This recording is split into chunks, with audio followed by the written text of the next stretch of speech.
Yeah, pleasure to be here with you, Stephen. Could you give me a bit of an introduction to yourself as we get things going? Well, hello, Alex. Good to be with you too. And thank you for putting this together. I'm Stephen Washington. I am currently a professor of finance at Central State University in Wilberforce, Ohio, but I am also the creator of the African American Consumer Growth Index, also known as the Wealth Gap Stock Index. Great. And yeah, that's the primary reason why we're here today, to discuss this index, how we put it together, some background information. So maybe to get things going, could you, Stephen, just give us a brief introduction to what the index is? So the African American Consumer Growth Index effectively represents a quasi-new ESG category, but it could be, traced back to being based on the United Nations Sustainable Development Goal number 10 of reducing inequality within and among countries. In this particular case, wealth inequality within the United States focused on African Americans. So demographic consumption is sort of the basis of the index. By focusing on demographic consumption as opposed to social scoring, like many other ESG diversity indexes, the index seeks to connect consumption with investment. So in addition to being educational, it's a quasi way to effectively create a circular flow of income within the African American sub-economy by aligning consumption with ownership as a basis for and a starting point for market participation and investor education as well. Great. Thanks for that introduction. Could you tell me a bit about why you decided to create this index in the first place? Well, really, the building of the index was the culmination of years of developing products built to introduce diverse populations to the capital markets and to the stock market.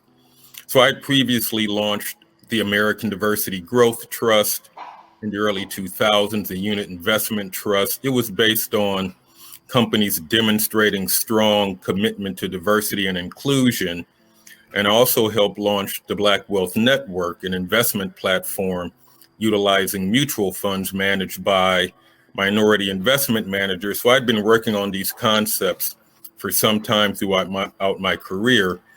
The African American Consumer Growth Index is based on the concept of connecting the African American consumption economy to capital market stock ownership.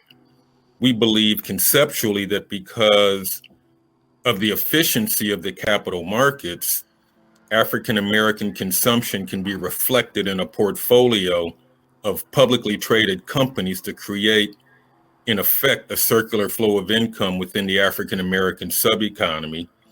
Or in other words, one of the best ways to get started as an investor is to buy where you already consume. And so that was the basis of the concept. Great. Yeah, the concept is definitely an interesting one and a pretty unique one. Could you speak a little bit about the methodology behind the index? So how exactly are we putting this together? What are the sort of relevant data points, and how is the index constructed?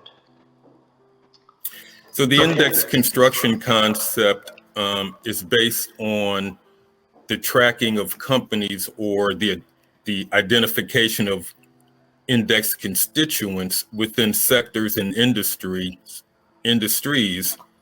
exhibiting what we call disproportionate African American consumption share, or disproportionate share dynamic, and that would be relative to income and population share, according to the annual Bureau of Labor Statistics Consumer Expenditure Surveys. This is an annual survey of U.S. consumer spending habits by granular category. And so we're able to backtrack that into the capital markets. The disproportionate consumption factor is defined as consumption categories where the African American consumption share in percentage terms exceeds the African American consumer unit population share of 3.2%. So each eligible consumption category in the expenditure survey is matched to the relevant industries and sectors according to the North American Industry Classification System, also known as NAICS. And so from there, we're able to identify companies that fit those consumption categories. So in some of these categories, African American consumption share is as high as 18% of total consumption share for that particular product category. And so anywhere we see consumption share above population share of 13.2%, that means that there's an over-indexing of consumption, which is fine, but we think that's where we should target our ownership. Yeah, exactly. I can talk a little bit about how we constructed the index, given this methodology, what we did on our end to get things live. Yeah, I think that the job you guys did of taking that concept and I had, as you know, had built out some stuff on a spreadsheet, but actually creating that portfolio was excellent. Yeah, exactly. So our role as Index One was essentially transforming this concept and this methodology into an investable index.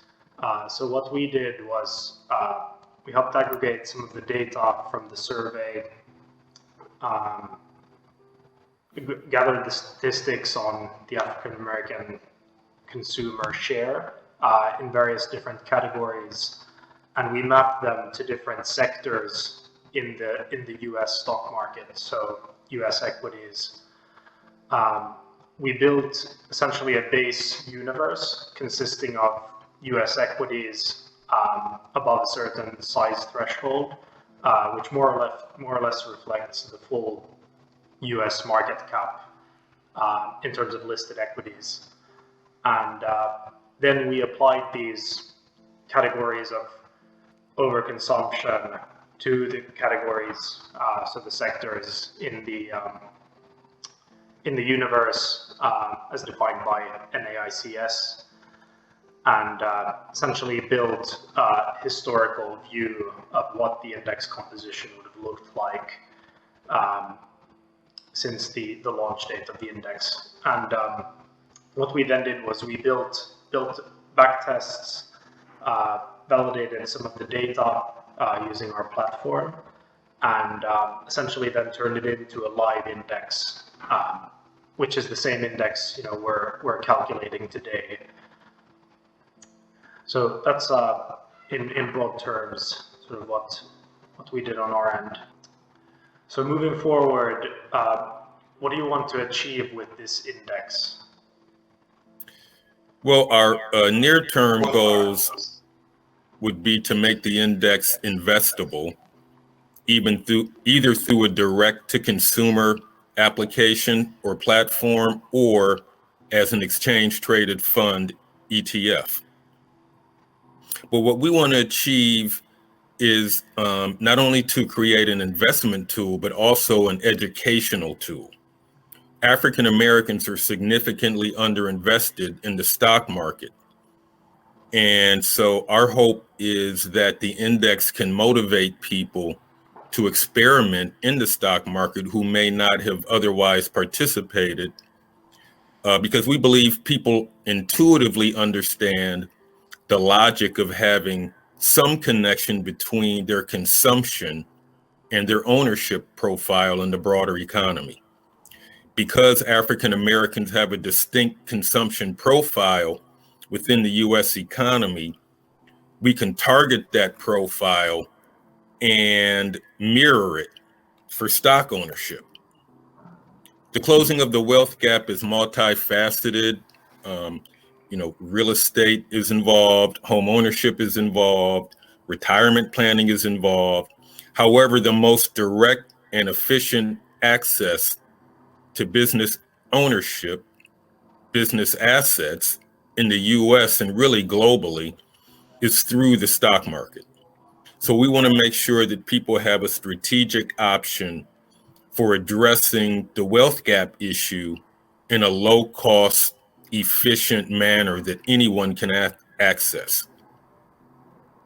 Yeah, makes a lot of sense. And I just mentioned as well from my point of view, it's a really sort of unique index. There aren't, as far as I know, any comparable indices or methodologies out there. So I think it's a really novel tool, as a potentially an investment tool or educational tool, like you said. Is there anything else you want to mention about the index or otherwise? Well, you can find the index online at www.wealthgapstockindex.com. That's wealthgapstockindex.com. And we call it that because that's what we want people to think of it as, a tool to address wealth gaps. Additionally, from a corporate governance standpoint, I think it's important that consumers have a voice in policy, especially in companies where they are consumers. And one of the most effective ways to do that is through stock ownership.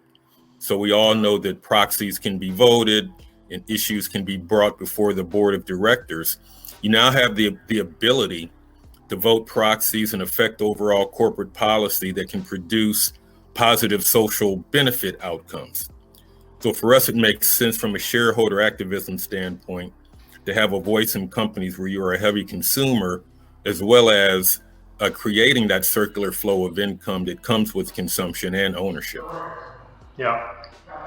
From our side as well, you can access the index through our website at indexone.io.